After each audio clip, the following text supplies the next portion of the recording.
மிக முக்கிய செய்தியை பார்க்கின்றோம். அதிமுகவுடைய உட்கட்சி தொடர்பான புகார்கள் மீது மீண்டும் விசாரணை தொடங்குகிறது இந்திய தேர்தல் ஆணையம்.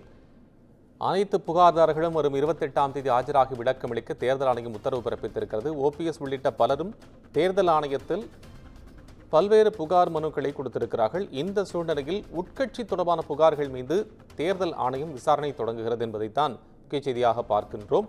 வரும் 28ஆம் தேதி ஆஜராகி புகார்தாரர்கள் விளக்கம் அளிக்கவும் தேர்தல் ஆணையம் உத்தரவு பிறப்பித்திருக்கிறது.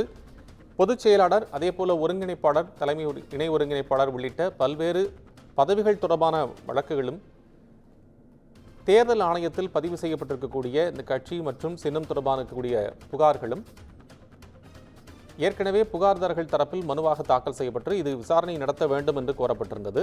இந்த சூழ்நிலையில் அதிமுகவுடைய பொதுச் செயலாளராக ஒருமனதாக தேர்ந்தெடுக்கப்பட்டிருக்கக்கூடிய எடப்பாடி பழனிசாமி, ஒருங்கிணைப்பாளர், இணை ஒருங்கிணைப்பாளர் என்று ஓபிஎஸ் உள்ளிட்ட அவரது ஆதரவாளர்கள் தாக்கல் செய்த மனு, இது உள்ளிட்ட பல்வேறு புகார்கள் தொடர்பாக தேர்தல் ஆணையம் இது வழக்கினுடைய இந்த புகார்கள் மீது விசாரணை தொடங்க இருக்கிறது என்பதைத்தான் முக்கிய செய்தியாக பார்க்கின்றோம்.